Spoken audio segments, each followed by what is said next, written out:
Welcome to the Transitions Daily podcast. Transitions Daily is an online recovery group that offers a daily distribution of popular recovery resources accompanied by a secret Facebook group for discussion. We hope you enjoy today's readings. This is Transitions Daily for May 19th, read by Scott B. from Detroit, Michigan. AA Thoughts for the Day. Attitudes. We find that our old attitudes towards our instincts need to undergo drastic revision. Our desires for emotional security and wealth, for personal prestige and power, for romance, and for family satisfactions, all these have to be tempered and redirected. If we place instincts first, we have got the cart before the horse. We shall be pulled back into disillusionment.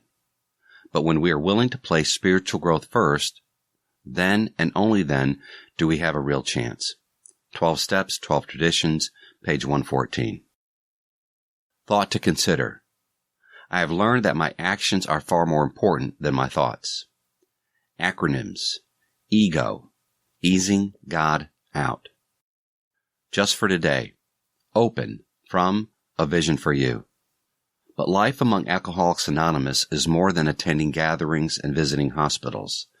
Cleaning up old scrapes, helping to settle family differences, explaining the disinherited son to his irate parents, lending money and securing jobs for each other, when justified.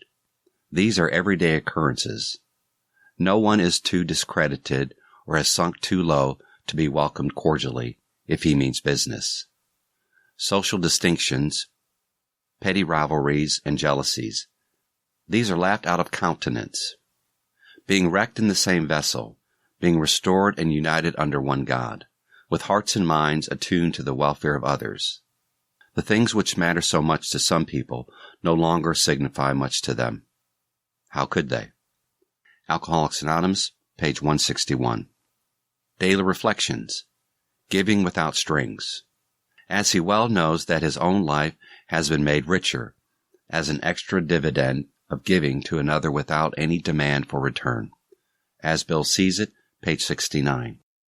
The concept of giving without strings was hard to understand when I first came into the program. I was suspicious when others wanted to help me. I thought, what do they want in return?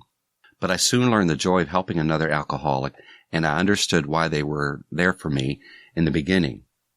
My attitudes changed, and I wanted to help others. Sometimes I became anxious as I wanted them to know the joys of sobriety, that life can be beautiful. When my life is full of a loving God of my understanding, and I give that love to my fellow alcoholic, I feel a special richness that is hard to explain. As Bill sees it, give thanks. Though I still find it difficult to accept today's pain and anxiety with any great degree of serenity, as those more advanced in the spiritual life seem to be able to do, I can give thanks for present pain nevertheless. I find the willingness to do this by contemplating the lessons learned from past sufferings, lessons which have led to the blessings I now enjoy. I can remember how the agonies of alcoholism, the pain of rebellion, and thwarted pride have often led me to God's grace, and so to a new freedom. Grapevine, March 1962. Big Book quote. But my friend sat before me, and he made the point-blank declaration that God had done for him what he could not do for himself. His human will had failed. Doctors had pronounced him incurable. Society was about to lock him up. Like myself, he admitted complete defeat. Then he had, in effect, been raised from the dead, suddenly taken from the scrap heap to a level of life better than the best he had ever known.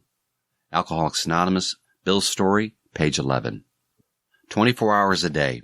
AA Thought for the Day. Fellowship is a big part of staying sober. The doctors call it group therapy. We never go to an AA meeting without taking something out of it. Sometimes we don't feel like going to a meeting and we think of an excuse for not going. But we usually end up by going anyway, and we always get some lift out of every meeting. Meetings are a part of keeping sober. And we get more out of a meeting if we try to contribute something to it. Am I contributing my share at meetings? Meditation for the day. He brought me up out of a horrible pit, out of a miry clay, and set my feet upon a rock and established my goings. The first part, He brought me up out of a horrible pit, means that by turning to God and putting my problems in His hands, I'm able to overcome my sins and temptations. He set my feet upon a rock, means that when I trust God in all things, I have true security. He establishes my goings, means that if I honestly try to live the way God wants me to live, I will have God's guidance in my daily living. Prayer for the day. I pray that my feet may be set upon a rock. I pray that I may rely on God to guide my comings and goings. Hazelton Foundation, P.O. Box 176, Center City, Minnesota, 55012. My name is Scott, and I'm an alcoholic. We hope you enjoyed today's readings. You can also receive Transitions Daily via email and discuss today's readings in our secret Facebook group. So for more information, go to dailyaaemails.com today. Other than the 24 hours a day reading, unless otherwise specified, all quotes copyright Alcoholics Anonymous World Services, Inc., 1952 through 2001.